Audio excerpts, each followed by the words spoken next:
Plan B ng Lakers sa trade at LeBron James, yan ang ating pag-uusapan. Final seconds. Bryant for the win. Bang!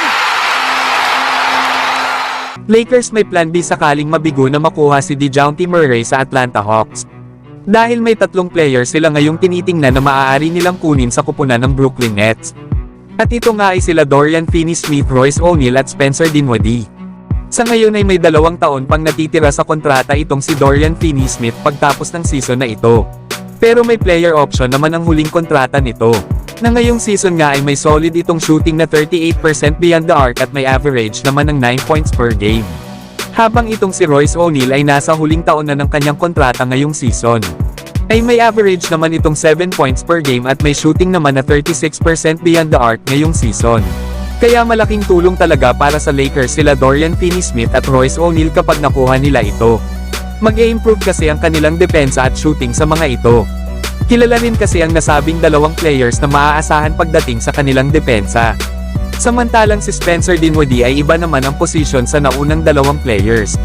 Lalo at isa nga itong guard kaya matutulungan nito ang Lakers sa pagkakaroon ng ball handler, na may average nga ito ngayong season ng 12 points at 6 assists per game.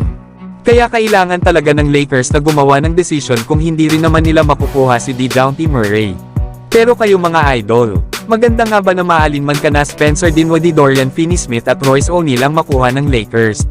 Samantalang Gilbert Arenas sinabi naman na tapos na daw si LeBron para sa kanyang mga kasama matapos silang matalo laban sa Atlanta Hawks. Nasabi pa ni Arenas ay ang gusto daw talaga ni LeBron na sabihin ay i-trade ang lahat ng 12 players niyang kasama.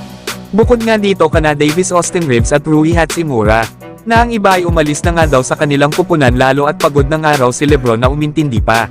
Dagdag pa ni Gilbert Arenas ay kaparehas lang naman daw ito ng roster na ginamit nila noong nakarating sila ng Western Conference Finals last season, na kung saan ay nadagdagan pa sila ng mga players katulad nila Cam Reddish, Taurean Prince, Christian Wood, Jackson Hayes at Gabe Vincent. Pero ang mga ito ay nag-e-struggle na makapag-contribute sa kanilang kupunan na dapat nga ay mas lumakas pa sila ngayon.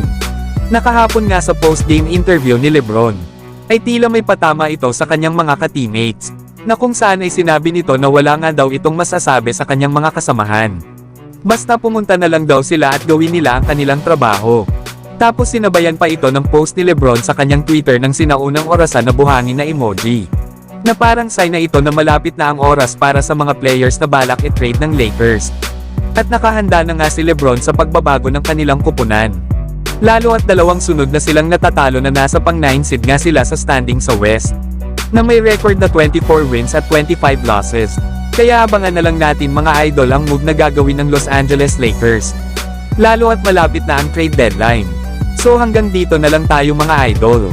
At huwag nyo naman kalimutan mag-subscribe bilang pagsuporta.